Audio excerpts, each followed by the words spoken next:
Good morning. Thanks very much for that introduction, Christina, and thanks everybody in the audience for coming along today. I'm pleased to see you all, and thank you very much to the conference organisers. And I'm delighted to be telling you about Arovella Therapeutics. We are a biotechnology company working on what we believe will be life-changing cancer medications. And for those of you that don't know us, we're under the ticker ALA.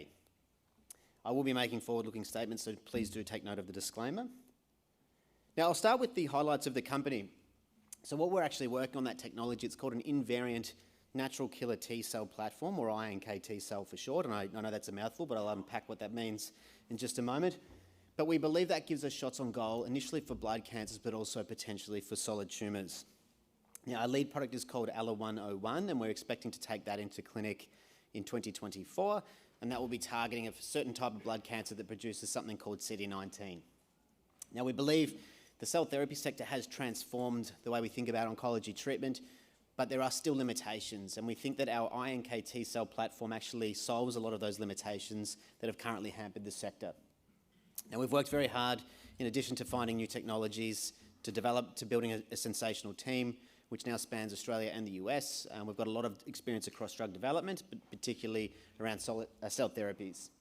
So, as Christina mentioned, we have worked hard to license new technologies from around the globe, and we continue to have that lens, looking to bring things in that we think align with our focus areas or strengthen the platform. So we're one of a handful, we're the only Australian company working on an iNKT cell platform, and one of a handful globally. So we do see that we're well positioned for growth. So a little bit about our finances. We're currently valued at about 40 to 45 million. As at the end of June, we had 7.38 million pro forma, which includes the proceeds from an oversubscribed SPP earlier in July. It does not include our R&D tax incentive, which we're expecting to come at the end or before November this year. So we've also got a range of very supportive shareholders on the register, which is great. Merchant Group, who've had a number of wins across biotech, are our largest investor, and we've also got a series of high net worths, but also smaller institutions, which is great. And of course, always looking forward to welcoming additional investors to the register that understand not just the risks that come with the biotechnology investment, but the potential returns that can be achieved. So earlier this year, we presented data at the American Association for Cancer Research, and it was great to see us buck the trend a little bit for the biotechnology sector. We had a very strong share price appreciation after presenting that data, and we're continuing to build towards taking our lead product into clinic, but also capturing more data, which we think will do us well in terms of creating more shareholder value. Now, what exactly is it that we work on? It's called CAR-T, and you'll hear more about this later from Steve Utomi-Clark from Prescient as well, but just briefly, it's essentially T-cells are the body's natural defense against microbials and also potentially cancer. The way it works is we actually take blood from a patient, so they've got the cancer, we'll take their blood, we isolate the T-cells, they get sent to a lab for genetic reprogramming, so they produce a CAR on their surface, which is like a little bump on the outside. I'd like you to think about that like a laser targeting missile. They get grown up into the millions, and then they get given back to the patient, where the little green bumps on the surface of the cancer cell will be recognised by the CAR, and they'll destroy the cancer, and the cancer cell will be destroyed as a result. So this has changed the way we think about blood cancers, certainly, and as I said, there's a strong focus on solid tumours, because in February and May last year, there was a series of reports that demonstrated patients that had taken these therapies, both in the paediatric setting and in the adult setting, experimentally more than 10 years ago, some of them were cancer-free. So we are starting to use the word cure and cancer in the same sentence. Accordingly, revenues have gone well for the first two approved products, over $1 billion and over $500 million respectively, and it's set to be a greater than $60 billion market by 2030. However, there has been some limitations that have held the therapies back, we believe, and that's because the T-cells actually must come from the patient, right? So it's N equals 1, so you're always making this therapy every single time, it comes with a set of challenges. It's got a very high manufacturing cost. It's about $500,000 per dose. It takes quite a long time due to the complexities of actually manufacturing this just in time for every single person. Because the cells come from a sick patient that's probably, well, they will have seen cancer and likely a chemotherapy, chances are their immune cells aren't doing that well. And not all eligible patients get the therapy because not all treatment centres can actually manufacture or make the drug for them. So people do miss out. Now, it also takes about 4 to 6 weeks to make the therapy, so what happens to some patients with aggressive disease, they'll actually die while the drug's being manufactured. And of course, because it's being made every time, there's a very large chance, or not a large chance, I should say, but a chance of manufacturing run failure. So we do believe, that our iNKT cell platform helps alleviate this manufacturing challenge, and I'll talk about more in a moment, but also has the opportunity for potentially improved activity. So this is just a snapshot of some of the immune cells that are floating around in your body and naturally killing off infections or cancer cells. I've just introduced T cells as the most prominent for cell therapies. Another immune cell is the NK cell, which we're also not working on, but they're quite popular. But as I said, we focus on the iNKT cell. And the reason we do that is because they are the front line of the human immune system. They bridge what we call the innate and the adaptive immunity, which are the very fast-acting or the long-term immune responses. They contain killing mechanisms from both T cells and natural killer cells, so they're very potent, and they naturally kill certain cancer cells that produce what we call CD1D. They've also been shown to have a very strong safety profile. They don't cause what we call graft versus host disease, and they actually have multiple anti-cancer properties. So they actually kill other cells that promote tumour growth, and they then also stimulate the host's immune cells to come and join in the fight against cancer.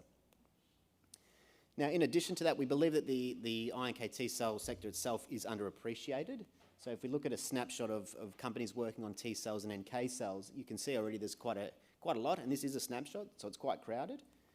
Versus the iNKT cell space, there's only a handful of companies, and we're one of them. So we're in the leading edge of cancer research, but also in a differentiated part of that.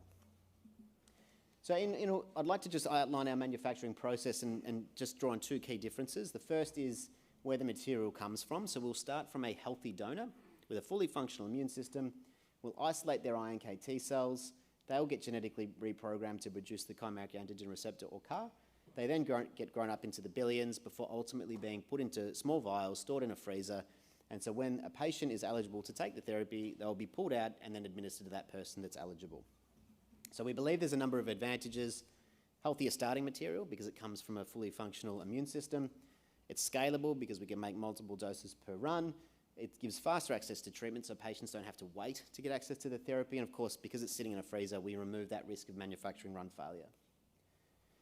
So I'd just like to quickly run through some of the data that we've generated and why we're so excited by the activity of this, or the potential for this type of therapeutic.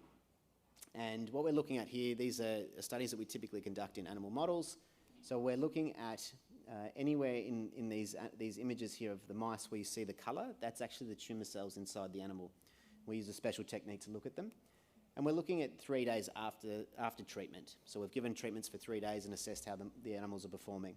So the first, we have salt water, or PBS, empty immune cells without the laser targeting, empty iNKT cells without the laser targeting. This is what would be the closest to the commercial comparator. It's a T cell with a chimeric antigen receptor, or CAR, targeting CD19, and our therapy in the last-hand lane. And so everywhere in what we call the control groups, you can see quite clearly there's quite a lot of cancer cells still present, but after 3 days we've seen rapid turnover or destruction of those cancer cells when using our particular therapeutic. Now what we do is we take those studies a step further, because that's 3 days after treatment. We'd like to see how long the animals are able to survive, which is ultimately what we're trying to recapitulate in humans. And we have a survival curve here where 100% of the animals would be alive at the top, 0% would be alive at the bottom, and then we're looking out to 90 days in this case. So you can see for all the control groups, the animals have died between 40 to 60 days. Now this is the CAR-T data. Again, this is similar to what's approved and in market already and working quite well. So it's about 60% of the animals that are alive at 90 days, which is really quite impressive.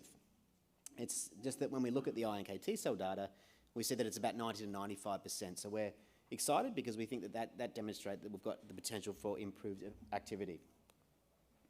Now, a very interesting finding that came out of these studies was observed looking at 4 mice that were treated with our therapy, so mouse 1, 2, 3, and 4. And at early time points here in all 4, you can see that it looked like they were actually cancer-free. And what happened for these 4 was actually they ended up relapsing between, say, 20 to 30 days. And you can see it actually, it's localised largely to the brain in these animals. So the natural thought process here is these animals will die and the graph won't look as impressive. But instead what happened, and this is with no further dosing, these animals underwent what we call spontaneous secondary remission. So the cancer cells were actually able to be eradicated a second time. So we're quite excited by this finding because it suggests the cells are able to remain long enough so they're able to eliminate the cancer a second time. They cross what we call the blood-brain barrier to get into the neurological setting, and they have an activity or a response against a more solid tumour like cancer.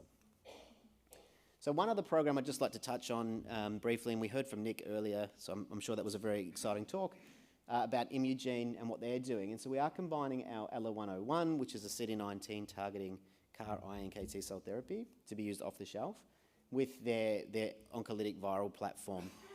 So they've already, in different forms, have taken that virus into clinical trials, and they've just received FDA clearance to start a combination study with their oncolytics, not a cell therapy, but another type of biologic that has already been approved. So the way this works, and again, apologies if I'm repeating what Nick might have already showed, but essentially the oncolytic virus will be able to get into the immune cell, the tumour cells, I should say, and its natural job would be to replicate and burst some of those tumour cells. Of course, for those that aren't killed, we see that there's actually little bumps on their surface. That's now CD19 that the virus will specifically tag the solid tumours with. And then we add our iNKT cells, which will straight away recognise that CD19 and start destroying the remainder of those solid tumour cells. Now, as I mentioned, iNKT cells also influence the pro-tumour immune cells like macrophages, so they will kill those, and they'll also start to help recruit the body's natural T cell and NK cells as well. So this is an exciting program. We got good in vitro data earlier this year, and we're expecting good animal data before the end of this year. So in summary, we've got a number of shots on goal for a range of different cancer types. ALA-101, which is being developed for what we call non-Hodgkin's lymphoma or CD19 targeting blood cancers. And we're combining that with the oncolytics platform, which gives us shots on goal for a number of solid tumours. We're still determining which is the best to go after. And I haven't had a chance to talk about two things today, but our DKK1 CAR, which there's data to support would be useful against multiple myeloma and a range of solid tumours, and a recent addition of cytokine technology, which we think will expand the entire platform across solid tumours. So over the next 12 to 18 months, we do have quite a busy schedule ahead. Our major goal is to take ALA-101 into clinical trials in 2024. This will largely be, it's in patients, but it's a safety trial to assess any off-target effects or anything like that, which we don't expect anything at this stage, and then we'll look at activity as well. And for the other aspects, we're going to be looking at assessing complementary technologies to bring into the company. So really the major goals for the end of this year are to finalise scale-up optimisation of the manufacturing process, first half next year to manufacture the drug so we can take it into clinic in 2024. And for our other programs, capture the data with the Imugene collaboration this half and continue to add additional technologies to the pipeline, and then first half next year to continue to generate in vivo or animal data for those programs. So as I said, we've assembled a really strong team spanning both Australia and the US, and we'll continue to look to build out where necessary, but at the moment it's a very high-functioning group with a lot of experience across drug development, all the way through from R&D through to development and then through to commercial transactions of different therapeutics. And so I'll just finalise by quickly showing some of the deals that have transpired in the space recently, and it's important because the sector has been under the pump for the last 24 months, but we've seen, at least in phase 1 preclinical studies, that there's a range of transactions where even just the upfront payment dwarfs our market cap of 45 million, with some of them reaching up to 245 million upfront. So with that, I'd just like to summarise by saying we've got a really exciting iNKT cell platform for use in off-the-shelf cancers. They have multiple anti-cancer properties. We believe that the improved manufacturing logistics will be very important to bring the cost down for these therapies. Our lead product is ALA-101 going into clinic next year.